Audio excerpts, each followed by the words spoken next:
If someone had told me 6 months ago that my perfect life would shatter because of a man drinking beer on my porch, I would have laughed in their face. Back then, I was Sarah Thompson, the woman who seemed to have it all. A beautiful craftsman-style home in suburban Connecticut. A successful husband who crafted furniture for celebrities. And a life that looked like something out of a magazine spread. Mike and I had been married for 12 years. Building what everyone called the perfect life. He'd renovated our home with his own hands. Turning a fixer-upper into a showpiece that made our neighbors envious. I loved watching him work in his workshop. Creating beautiful pieces that would end up in mansions and penthouses. His dedication to his craft was one of the things that drew me to him. That, and his quiet strength, his integrity. God, how naive I was back then.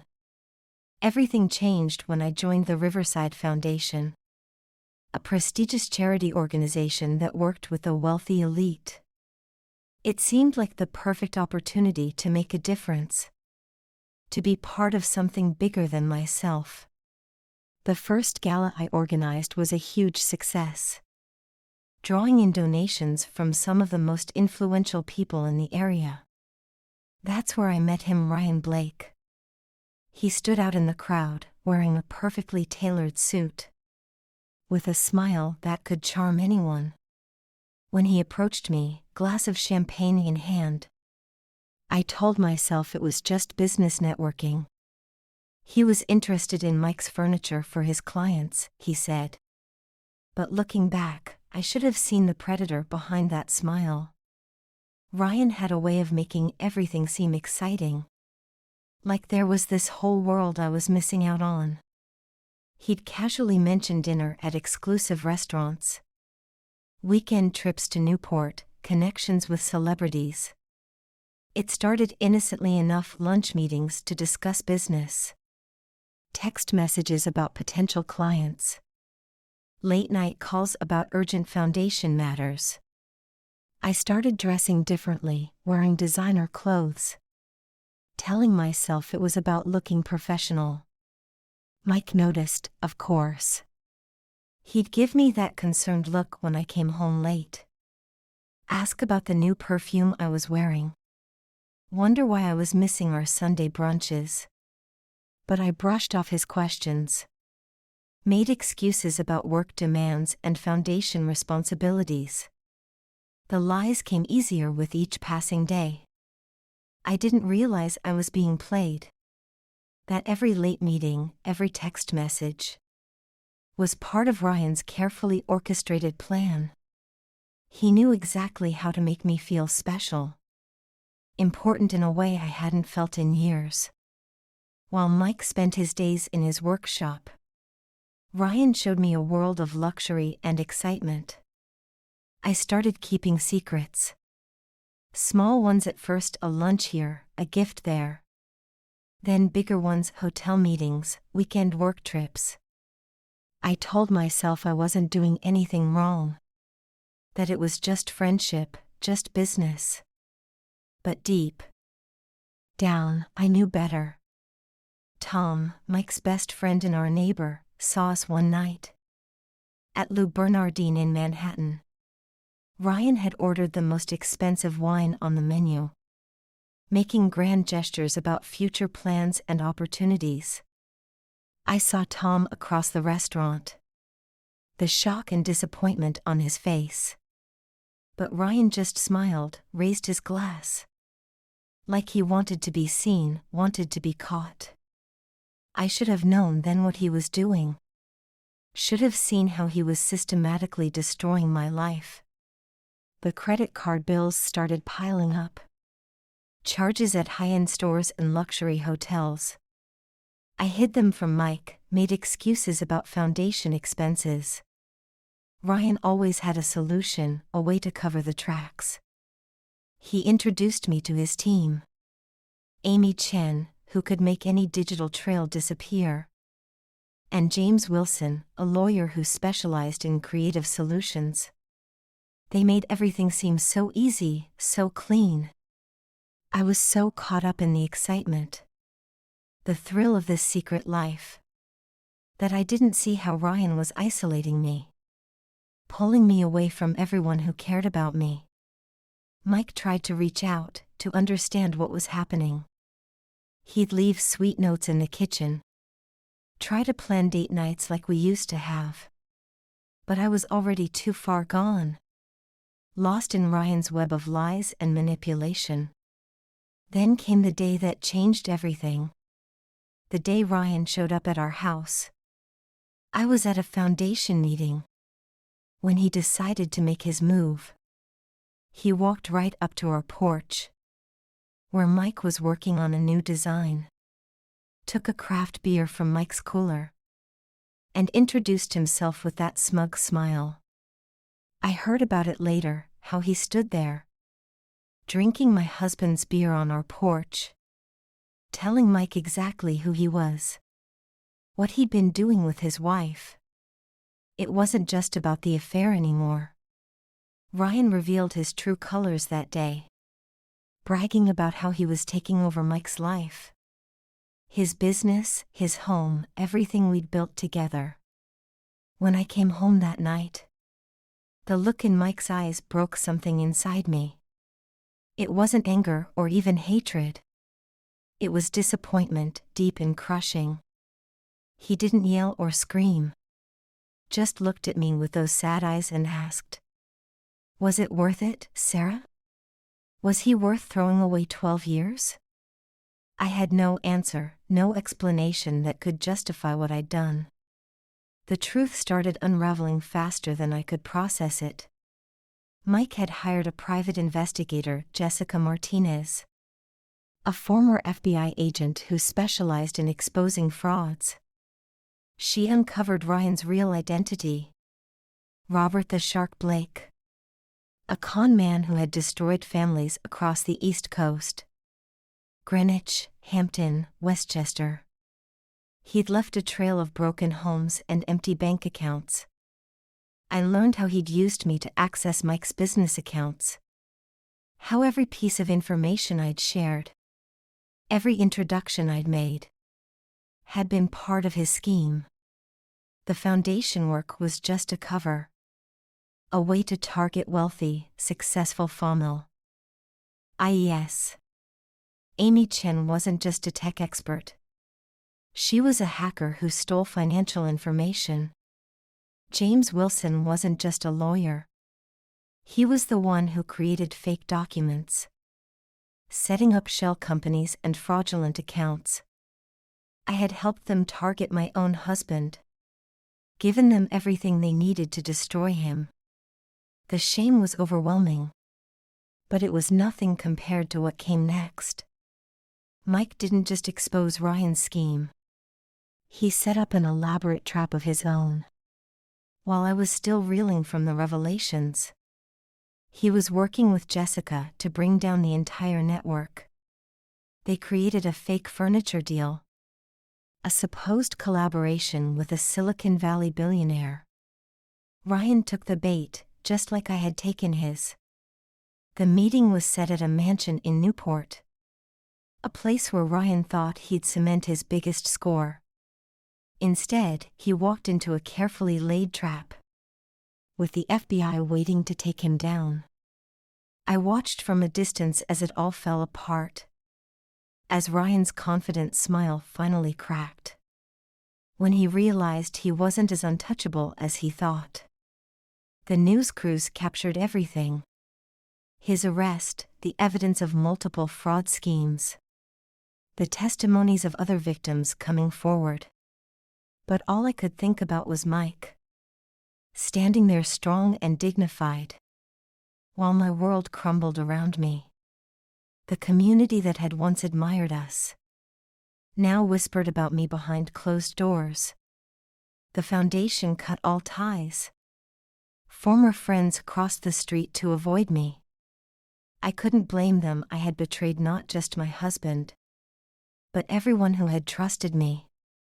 Mike didn't say much when I packed my bags. just watched silently as I gathered what was left of my life. "I hope you find what you're looking for," he said quietly. As I walked out of the home we'd built together, I bought a one-way ticket to California, leaving behind the wreckage I'd helped create. Sometimes I drive by our old house when I visit Connecticut.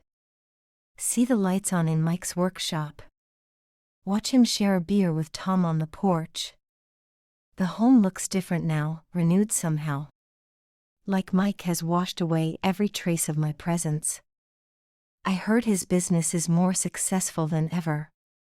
That he's been featured in Architectural Digest. That he mentors young craftsmen in the community. He's rebuilt everything Ryan tried to destroy. Made it stronger, better than before. While I live with the consequences of my choices.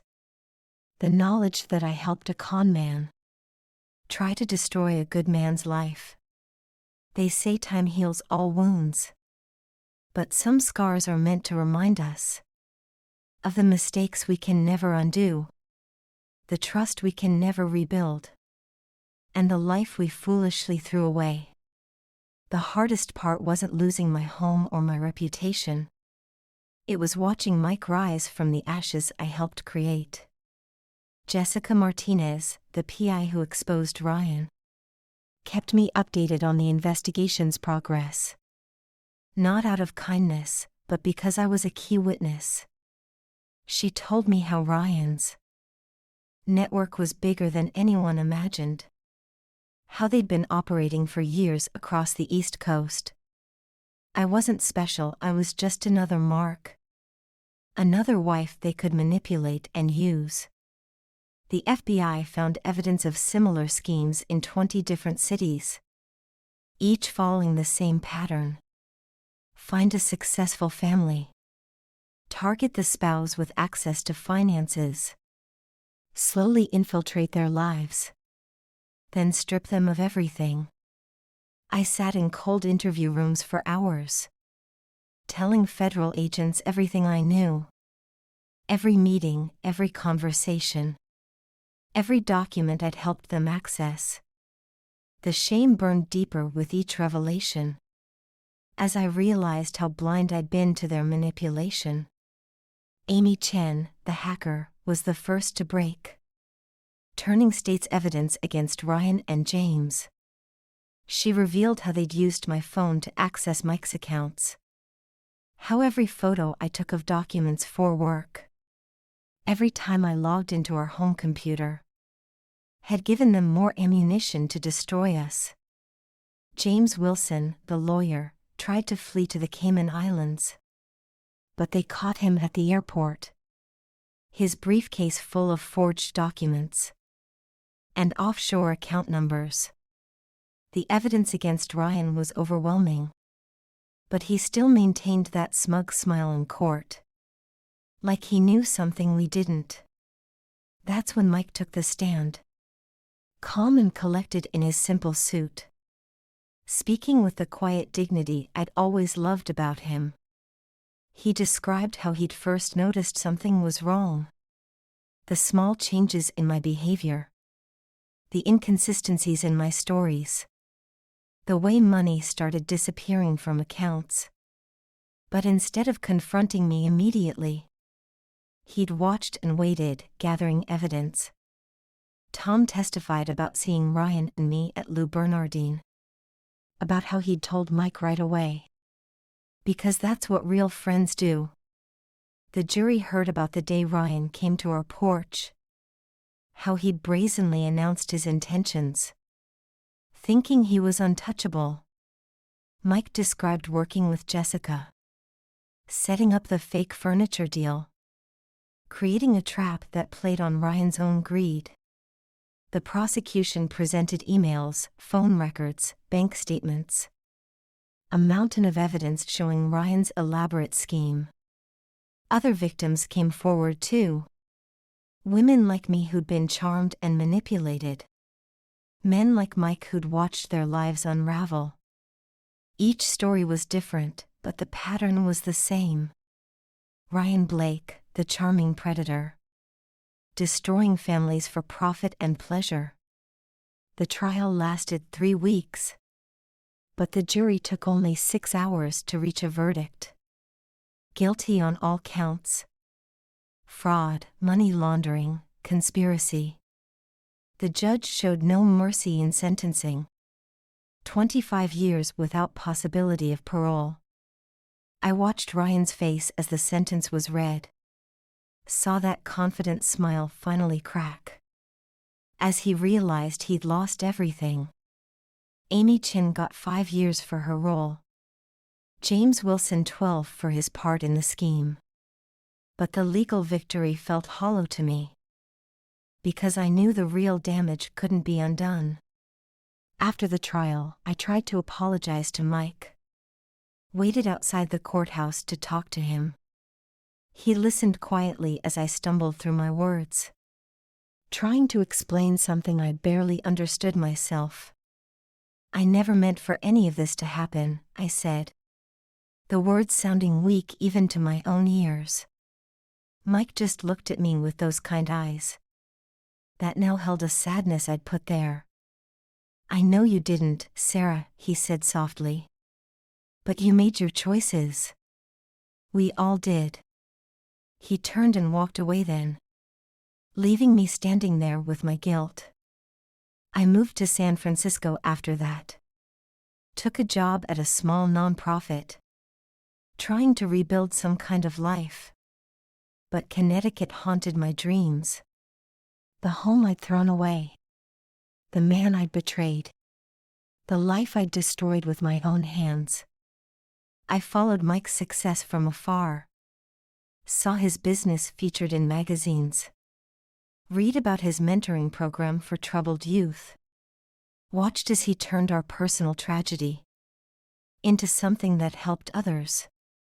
He renovated the house completely, erasing every trace of our life together, creating something new and beautiful, just like he'd done when we first bought it. The local papers called him an inspiration, a man who'd turned betrayal into triumph. They didn't know about the quiet moments, the small kindnesses he'd shown even during the worst times. How he'd made sure I had somewhere to go when everything fell apart. How he'd protected me from the worst of the public scandal, even though I deserved none of his consideration. Jessica told me later that Mike had insisted on keeping certain details out of the public record. Not to protect Ryan or his accomplices, but to spare me additional humiliation. That was the kind of man I'd thrown away for a con artist's empty promises. Tom and his wife still lived next door to Mike. Their friendship stronger than ever. I heard they had beer on the porch every Sunday, just like Mike and I used to do. Sometimes I drove by the house late at night. When I visited my parents in Connecticut, I'd see the lights on in his workshop. Know he was in there creating something beautiful, while I sat in my car full of regret. The foundation I'd worked for closed down, too tainted by the scandal to continue. But Mike stepped in to help the charities that had depended on their support. He organized fundraisers through his business, used his connections to keep programs running, turned another piece of destruction into an opportunity for healing. I watched from the shadows of my new life as he rebuilt everything Ryan had tried to destroy. Not just the tangible things, but the trust of a community, the faith people had in basic human goodness. While I hid from my shame in California, Mike faced everything head-on, with the same quiet strength that I'd once taken for granted. The media eventually lost interest in the story, moved on to other scandals and sensations. But in quiet corners of Connecticut, people still talked about Mike Thompson, the furniture maker who'd outsmarted a con man, the man who'd turned tragedy into triumph. And they talked about me too, I'm sure. The wife who'd helped destroy her own marriage. The woman who'd betrayed not just her husband, but an entire community's trust. I deserved every whispered word, every disapproving glance, every moment of shame and regret. Because in the end, the biggest con wasn't Ryan's elaborate scheme or his network of criminals. It was the lie I told myself that something better waited beyond the life I'd built with Mike. Now I watch from afar as he thrives, creating beauty from broken things, just like he always did, while I live with the knowledge that I was the one thing he couldn't fix or rebuild, the one piece of his life that had to be completely removed before he could truly heal. 5 years have passed since the trial, and I still dream about that house in Connecticut. Not the way it looks now, pristine and renewed, but the way it was when Mike and I first bought it. The endless possibilities we saw in its broken walls. The future we planned to build together. Last month, I saw Mike's work featured in Architectural Digest. A stunning dining table he'd crafted for a tech billionaire. The article praised his innovative designs, his dedication to traditional craftsmanship. But what caught my eye was the photo of his workshop. The same space where he'd spent countless hours while I was out destroying our marriage. Jessica still sends me updates occasionally. Not about Mike, she's too loyal for that, but about Ryan and his accomplices. Amy Chin was released last year. Moved to Seattle to start over. James Wilson lost his law license. Serves coffee at a diner in New Jersey now. And Ryan, he spends his days in federal prison, writing appeals that nobody reads. Still trying to con his way back to freedom. Sometimes I wonder if he thinks about us. All the lives he destroyed for profit. Or if we were just entries in his ledger. Marks to be manipulated and discarded. I tried dating again in San Francisco. Met a few nice men who didn't know my past. But I always saw Mike's face in my mind. Remembered the look in his eyes that last day, when he said goodbye with such quiet dignity. The nonprofit I work for helps domestic violence survivors. Women rebuilding their lives from scratch. The irony isn't lost on me. I chose to destroy what they fight to save. Last week, I had to return to Connecticut for my father's funeral. I knew Mike might be there. Our families had been friends for so long. I saw him across the cemetery, standing tall in a dark suit. Tom by his side, as always. He'd brought a handcrafted wooden urn for Dad. A final gift for a man who'd been like a father to him.